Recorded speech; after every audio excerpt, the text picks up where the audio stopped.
How to keep a dog from digging under a fence.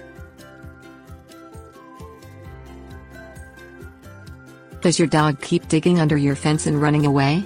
Does your neighbor's dog repeatedly make tunnels big enough to drive a train through under your fence and it is causing some stress between your neighbor and you? Usually, in the effort to stop dogs going under fences, rocks are piled into the holes, but dogs are persistent, and they can dig through even some of the hardest ground faster than you can fill it in. There is a fairly easy solution to the problem, and it should remedy the issue permanently, regardless of which side of the fence you are on. It's not just dogs, either. A variety of other animals love to tunnel under fences for food or for other reasons. For animals that don't tunnel 5 feet down, and there are some that do, this should keep your garden from rabbits, possums, and woodchucks. Some cats like to go under fences, also, but they are so good at climbing, they mostly just go over the top. Once holes are made by an animal, other animals will use the tunnel to come and go. Trying to keep up with either them or the dogs is a full-time job. Try my suggestions below and see if it doesn't just work like a charm. Things you will need: 2-3 metal or sharp hardwood stakes. Hammer.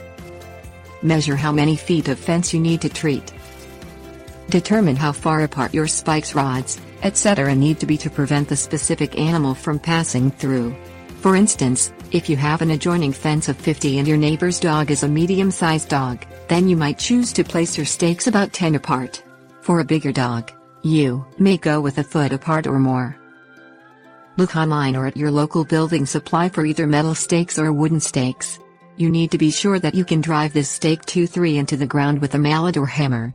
Some soils would be difficult to use with wood, and would need a thin metal rod with a point. Check out websites that sell camping gear for tent spikes.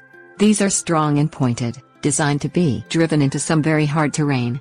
You may not need something that strong, but it is one source for obtaining strong spikes. You can find them used on eBay or Amazon.com. Make sure that your stakes are long enough and that you are going to be able to pound them all the way to the ground, or nearly so, depending on how you are designing it. You want the lawnmower to be able to pass over them, and you want to make sure that they do not present a hazard of any kind. There are stake caps you can buy to mark them, or you can paint the tops if they stick up, as a reminder. Hammer the stakes right next to the fence at intervals you have determined are sufficient for the length of the fence. Be cautious about buying the wooden stakes due to the cheaper price, as they have more drag going into the soil and are much harder to drive in. Consider rebar used in construction if you can cut the metal rods, as they are fairly easy to find if they will go into the ground without too much trouble where you live. Look for hard plastic or metal garden stakes at a garden supply store. Again, just make sure you can get them deeper than the dog or other animal will dig. Tips: warnings. If it is your neighbor's dog that is the problem, you might want to inform your neighbor if you are installing the stakes. There is a very slight chance the dog could injure itself on them somehow, splinters, get his head stuck, etc., and this might encourage keeping the holes more securely filled and attended to.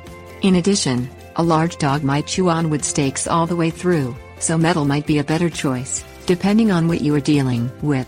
This goes for your dog as well, and large splinters could potentially cause problems, so keep that in mind. As an alternative, you might be able to find the stakes in hard plastic or PVC. If you have a chain link fence, you can use wire to fasten the top of the stakes to the fence to avoid the bottom of the fence bending and the dog crawling through anyway.